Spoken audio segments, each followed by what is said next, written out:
I'm gonna tell you something, man. That happened when I first came here. After I went to a black barbershop, right, and I started cutting there. The owner, after I have a week there, he told me I cannot work anymore there because all the barbers they were complaining about me because I was using the hot towers, I was using razors, and they didn't do that. So Right. all the customer was coming to me. Yeah, if we stay here, we are going. So I was like, man, don't worry about it. And I just leave.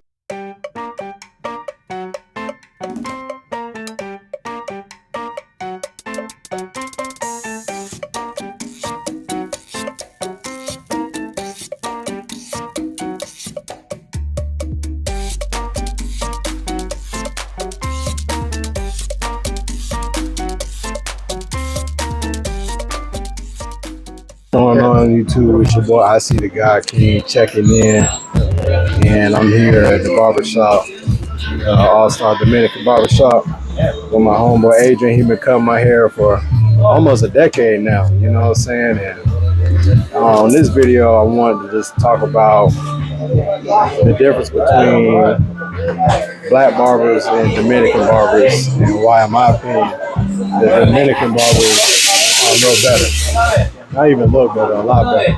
But yeah, I'm gonna get my cut and I'm gonna talk to Adrian about this, and we're gonna let it go like that. All right. So Adrian, how long you been cutting hair for? I've been cutting hair for 25 years already. Oh yeah, okay. Yeah. And you started in New York? Yeah, in the Bronx. Okay. So take me through that process of like how you started. Did you have to go to like a class, or did you do like an apprenticeship? No, it was my friend. They had a barbershop, and then they told me to enjoy them because I was in the barbershop. Okay.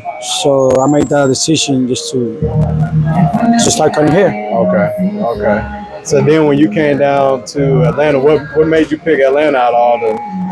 My father, he used to live here, right? Okay. And he was the one that told me that it was no Dominican barber here in Winnie back in 2003. Okay. Yeah, so I came down, I tried, I like it, and I stayed. And you started in Gwinnett? In Winnie, yeah. Okay. And so I at that started hair time, salon. oh, okay. Yeah. So during that whole time, you said there wasn't no Dominican barbershops, or was it just a few? No, it was none of them. No Dominican barber at all. 2003. When I came there, yeah. Okay. So then when you came over to Marietta, because I remember in this location, there was another barbershop here before you came. Yeah, they told me it was another barbershop, and then after the barbershop was like a music studio. Yeah. Okay. Yeah. So the barbershop that was here when I first was coming, it was like a black-owned barbershop, and it was like not really ran that good. It was running for me because it's so close. Okay. So I was coming to get my hair cut, but it wasn't because they were like the super best barbers. It was just really out of convenience. You know what I'm saying? But then when my wife's brother told me about you was here, and I came and got my cut, man, it was like I was instantly hooked, because based off of not only the price and what I was getting out of the price of it, you know what I'm saying? Better quality? Yeah. So like before, when I was growing up going to black barbers, only a select few would use razors. You know what I'm saying? And it just seemed like the culture was like kind of anti-razor unless you requested it. Okay. And then when I came here, you know, I basically get like a facial, and then I get like a nice liner and the razor to make it extra crisp. And I was like, whoa. Yeah, because like in New York, that's how we do it. Okay. Yeah, we do first with the clippers, then we do the facial, then we do the razor. So with that being said, like, are you saying that only Dominicans from New York do that, or? Yeah, but we started. Okay. Yeah, and then everybody else doing it now. Okay. Yeah. Okay. So for 2003, from you being the first legitimate Dominican barbershop, at what point did you start realizing people was seeing what you was doing, and they're like, hey, we can run the play, and we just have to have Dominican barbershop, and because like now they all over the place, even on this street. I think it's 2 or 3 more. Yeah, I think, yeah. Yeah. So when did you start noticing people seeing that play and you start seeing like Dominican barbershops all over the place? It's like the same thing that you see right now. I've been getting it for a lot of customers back then. So a lot of people have been hearing that like you just go to Dominican barbershop. Right. You go to, but I've been to a lot of barbershop that say Dominican barbershop and then a Dominican. Right. Yeah, and I heard of my wife. So me so about yeah, that. so you know, like it's like a trick. I don't know. Yeah. Yeah. So why do you think it worked so good? Because in my personal opinion, I feel like in the Dominican culture, y'all have people with hair like mine, and then all the way to somebody like a white person. The good thing about us is like in Dominican Republic we got any kind of hair. Right. And even that, like in New York too. So we got good hair, creepy hair. We got all kind of hair. So we learn how to cut like any type of hair. Right. So that's a plus for us. Right. Like you can bring hair. If you see here, we got different hair everywhere. Yeah. So and we go for it. Okay. So yeah. So this I think that would be the primary because I be having customer that they call. Oh, you know I got we got these type of hair. Like, hey, you work with it. I was like, yeah, just come. Yeah. So when they come and they see it, was like, whoa. Right. You know, we be going to many barbershop and they couldn't do it. Right. I was like, okay, so you know, because basically we black. Right. You know, so so it's easy for us. Right. Yeah. Right. So when you first moved in here and had the Dominican, how was it? Like, was it easy getting the black customer clientele to come in, or were they just automatically just come in? I'm gonna tell you something, man. That happened when I first came here after I was here for like 3 weeks. I went to a black barbershop, right? And I started cutting there. And the owner, after I have a week there, he told me I cannot work anymore there. Because all the barbers, they were complaining about me because I was using the hot towers, I was using razors. And they didn't do that. So all the customer was coming to me. So it was like, nah, if he stay here, it was like, if he stay here, if he stay here, we are going. Okay. So I was like, man, don't worry about it. And I just leave. So what was that? What barbershop was that in Atlanta or Atlanta. Okay. It's like about 400 around there. Okay. Yeah. I don't want to say the name. Okay, good. You don't want to embarrass nobody. Yeah. But damn, so that's crazy. I was gonna ask you if you ever worked in a black barbershop too. Yeah, that was, but like there was another guy too in Canton Road that had a barbershop there, and he told me if I want to run the barbershop. I was like, no, man, like, you know, like the way that we have here, we loud. Right. Like that's the difference between the Dominican barbershop and all this. Yeah. Because we loud. People think that we fighting, but we're not fighting. We're just talking. Yeah, it's cultural. Yeah, it's cultural. So what we're having in our culture, we bring it over here. Right. So that's what makes us special. Okay. But like I told you, when I came, it was no Dominican barbers in Winnie. Right. So I got people coming from far, like, you know, just to get a cut. Yeah. So it came to a point that I had so many people that I got to open my own barbershop, and I opened like a little apartment. Okay. I went to a little apartment and I was spending there. Okay. But there was so many people coming to the hair salon that there was like, you know, they were waiting outside. Yeah. So, you know, it came to a point that I was like, oh, what about it? You know, I just move on. Okay. Then after that, when I got the appointment, it was too many traffic. So they call the office because the people that live there, they didn't have no parking. Right. Yeah. So they was like, you know, I don't know what happened here, but we never find the parking now. So that's when I decided to open the shop. Okay. And my first shop was in Beaufort Highway and Lanford Road. Okay. I was there for like those 5-6 years. Yeah. Then I went back to New York. So then, but how long you been here?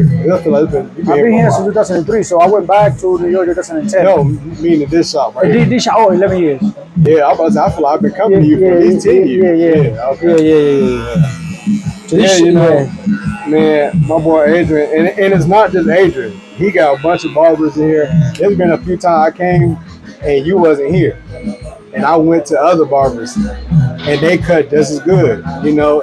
So are they like learning from you, or how do they get so good too?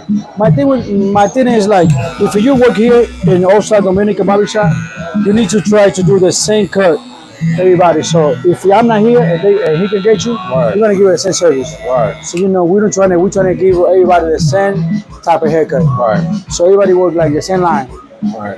So they feel comfortable when they come and they don't see me. They know I can go to any barber here. They will do a good job.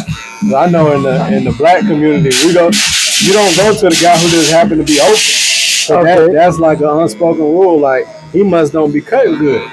You know what I'm something? saying? Now that you say that, it was a guy here yesterday. He was walking.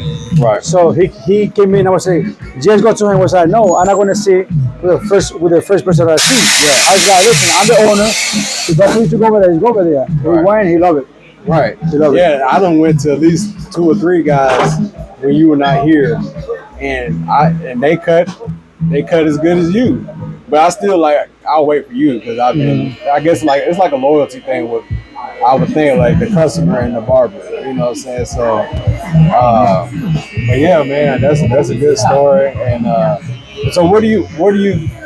Tell me what's the pricing that you use? Like how much you charging for a cut? The price that we have here is $30 just for the haircut, Okay. and we do 40 with the beard and everything, facial and everything, Okay. eyebrow and everything for $40. Okay. Okay. So I noticed at the black barbershops, I seen a new trend where they doing something where they had this white line to show where the lineup is at. Yeah. Have you seen that? Yeah. What is that a style or what? I don't know. To tell you the truth, that's not my style. Right. Because at the end of the day, when you take a shower, it's done. Yeah. So we don't work like that. But I see the white line. The white line, and then yeah. I'll see It's like a they pen. put Beijing. Yeah, they put like a pen. behind that part too, and it's like I look We at don't that work shit, like I'm that. like, We no, what are y'all don't. doing? You know what I'm saying? We don't work like that. Right. And I feel like at the black barbershop they overcharge it, but you're not getting what I at least give with you. You know what I'm saying? So that's another point that I always look at. One time I went to a barbershop, right? And I tell him to give me a 3 all the way around with a taper. Yeah. He messed it up. That's all right. But for me to make him comfortable, I was like, listen, I'm a barber. Right. And he told me straight down, if I wouldn't know that he was a barber, I would cut your hair. He would have cut it better. Right. Yeah. But he didn't give me, the haircut was bad. I got to wear a hat for like a month. But it is what it is. Hair grow back. And yeah, because I've been coming to Asia for like 10 years. I moved further away. And in the beginning, I was like, man, it's a long ride to go get a haircut. So I experimented with a couple of barbers out there. And then there was like you said, there was like kind of parading like a Dominican, but the dude that come out here, he was Puerto Rican. And that's like my third time ever probably get my cut by like a Puerto Rican dude. And it wasn't hidden like how the Dominicans do it. So is there a secret with like, are y'all just like the kings of haircuts? It's the thing that like we like to have. We're talking about like perfect. Right. It's like I feel the way you feel when you're sitting down. Right. I want to give you a good service. Right. I want to make you feel comfortable. I want you to tell you friends, you people, hey, listen, let's go to that barbershop. Right. Because nowadays, like, I don't really work for the money. They say that because if I work for the money, I won't do a good job. Okay. I work for the clientele to grow up every day more. Yeah. So a lot of barbers, they don't do that. They just cut you in 10 minutes, 15 minutes, you out. Right. But when you get to the house and you see your haircut, when you wear your hair, it's different. They mess it up. Man, it's one time I came to get a haircut and I went down to Miami for a birthday party. And people were literally stopping me in the street on South Beach asking me who cut my hair. And I think I told you about that. Yeah. And that's how good that you cut and your colleagues cut too. So yeah.